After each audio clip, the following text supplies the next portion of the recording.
सम्माननीय सभामुख महोदय, पटक पटकको हचुवा प्रयोगको कारण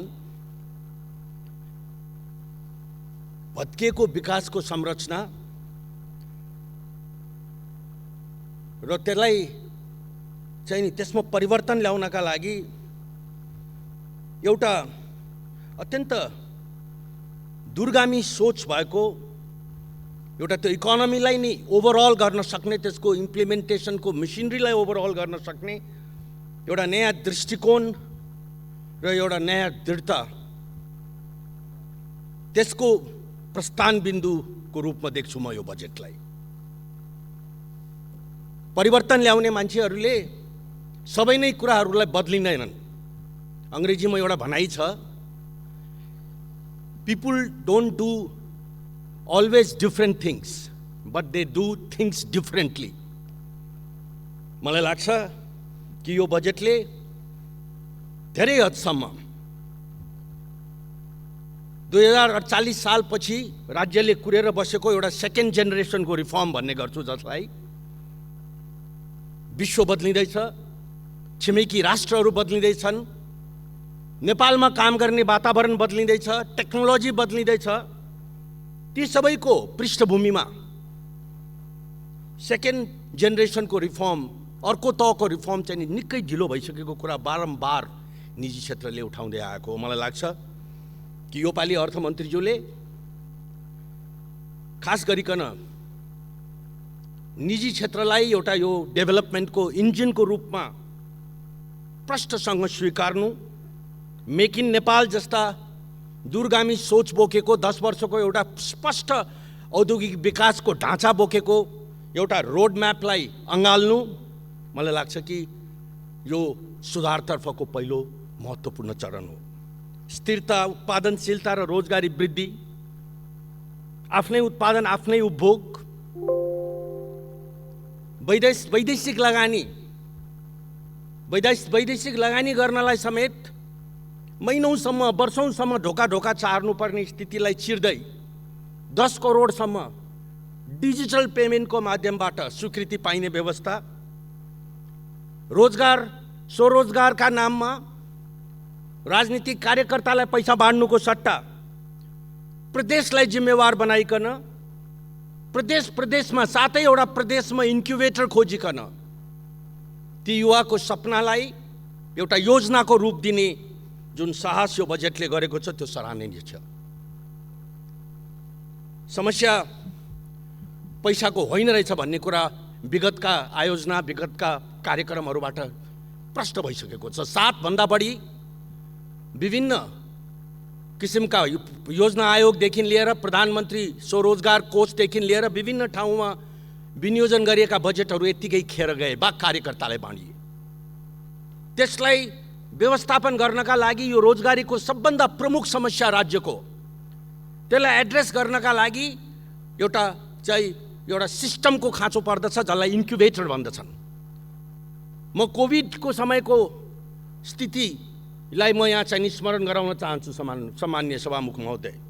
यदि त्यो बेलामा त्यो प्रदेशलाई जिम्मा नलगाएको भए, स्थानीय सरकारलाई जिम्मा नलगाएको भए, खालि केन्द्रमा मात्र त्यो सीमित राखेको भए कोभिडसँग लड्नु राज्यले सम्भव थिएन। त्यही नै अनुसार त्यसरी नै अहिले योपालि यो बेरोजगारीको समस्या भनेको त्यस्तै विषम समस्या हो र त्यसमा प्रदेशलाई जिम्मेवार बनाउने, प्रदेशलाई इम्पावर गर्ने, प्रदेशलाई क्यापिटल दिने, प्रदेशका माध्यमबाट युवाहरूका ती सपनाहरूलाई साकार एउटा चाहिँ मूर्त रूप दिने, एउटा चाहिँ गन्तव्यमा पुर्याउने दृष्टिकोणलाई हामी सबैले कसैले पनि नकारात्मक रूपमा हेर्न सक्दैन। पूर्वाधारको कुरा गर्दाखेरि इस्ट वेस्ट हाइवे को लागि 30 अरबको विनियोजन हुनु, त्यसलाई 4 लेन बनाउनु, त्यो नेपालको लाइफ लाइन हो डिस्ट्रिक्टको।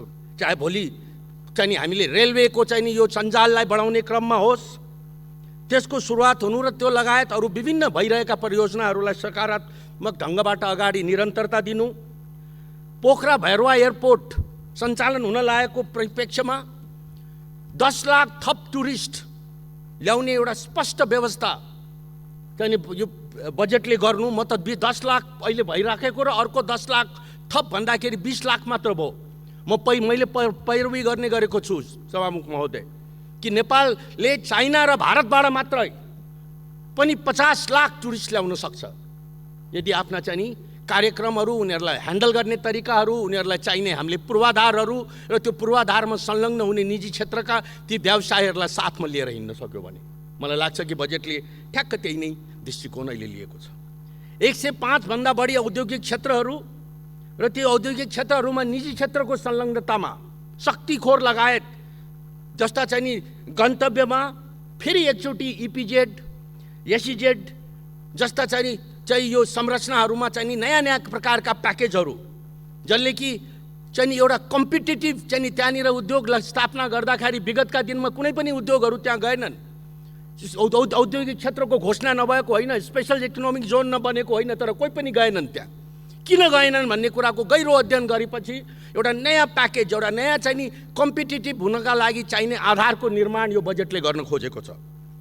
कर्णाली जस्तो ब्याकवर्ड एरियामा हामीले सधैँ उठाउँदै आएका हौँ, कर्णाली र सुदूर जस्ता ठाउँमा यदि उद्योगलाई लिएर जाने हो भने स्पष्ट थप चाहिँ हाम्रा छिमेकी मुलुकहरूको ब्याकवर्ड एरियामा दिएका जस्ता चाहिँ यो इन्सेन्टिभका प्याकेजहरू चाहिन्छन्, त्यसको ठ्याक्कै बन्दोबस्त यो बजेटले गरेको छ। कर्णालीका केही चुनिएका पछाडि परेका सिधा कर्णाली र सुदूर जस्ता पछाडि परेका क्षेत्रमा 15 वर्षको चाहिँ इन्कम ट्याक्स छुटको माध्यमबाट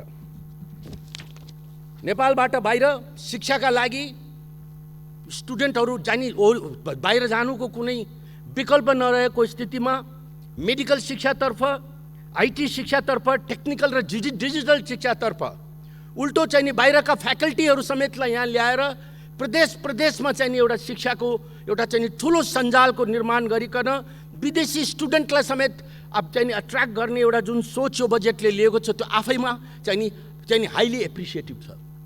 ती अब सम्पूर्ण कुराको समाधान एउटा बजेटले मात्र वा एउटा अर्थ मन्त्रालयले मात्र दिन सक्दैन सभामुख महोदय। प्रत्येक मन्त्रालय, हरेक ती मन्त्रालयलाई सम्हाल्ने त्यो सिस्टम जसको कुरा मैले सुरुमै गरेँ, त्यो अलिकति चाहिँ नि ट्र्याकभन्दा बाहिर गएको सिस्टम, राजनीतिकरणले पटकको कर्मचारी तन्त्रलाई सरकार बदलिने बित्तिकै बदलिने परिपाटीले त्यसलाई ट्र्याकमा ल्याउनका लागि फेरि एकचोटि राज्यका ती सम्पूर्ण निकायहरूलाई जोड्नु आजको अत्यन्त महत्त्वपूर्ण चुनौती हो। ट्रेडको कुरा गर्दाखेरि ट्रेड डेफिसिटका कुराहरू यहाँ साथीहरूले उठाए।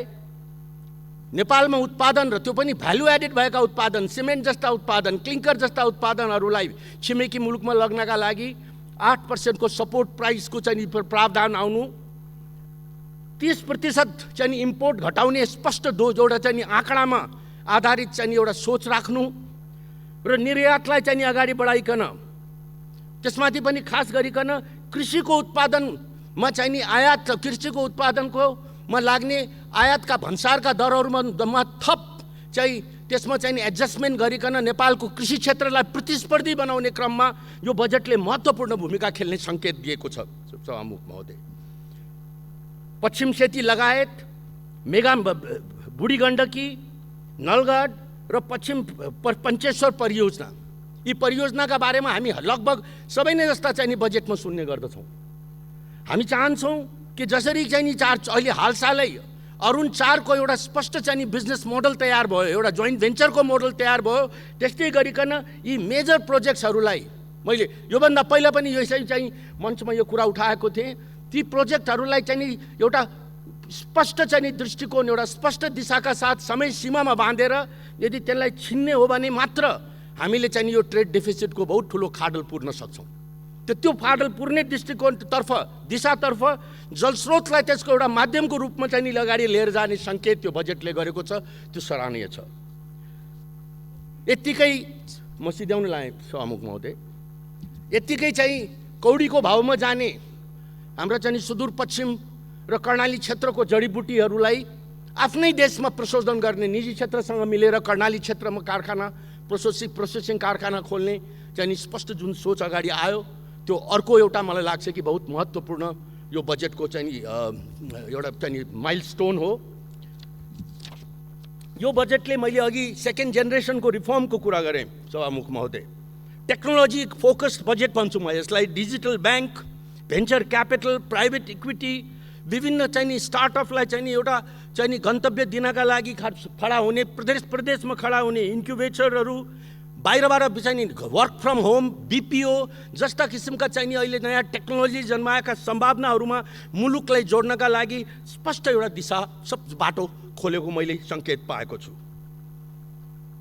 एफडिआई को बारेमा मैले अघि उल्लेख गरेँ। अब यो चाहिँ यो भूमिहीन चाहिँ र चाहिँ नि एकदम मार्जिनाइज वर्गलाई हाउसिङ देशले चाहिँ नि 7 लाख घर भूकम्पपछि बनाएर स्पष्ट सङ्केत दिइसकेको छ कि हामीसँग त्यो अब टेक्नोलोजी र चाहिँ नि त्यो कन्स्ट्रक्सन गर्न सक्ने त्यो क्षमता र त्यो किसिमको म्यान पावर देशसँग छ। त्यो 1 लाख घर चाहिँ नि भूमिहीनहरूलाई निर्माण गरेर दिने भन्ने यो एउटा स्पष्ट सोच अगाडि आउनु, त्यो अर्को एउटा थप चाहिँ नि बहुत महत्त्वपूर्ण खुड्किलो हो भन्ने मेरो मान्यता हो। यसले निरन्तरता पाओस्। यो बजेटले सुरु गरेको यो चाहिँ सेकेन्ड जेनेरेसनको रिफर्मलाई प्रत्येक मन्त्रालयले अँगालेर त्यसलाई एउटा कार्यान्वयनको क्षेत्रमा अगाडि बढाउन् भन्ने शुभकामनाका साथ मेरो कुरो यहीँ टुङ्गाउँछु। जय नेपाल।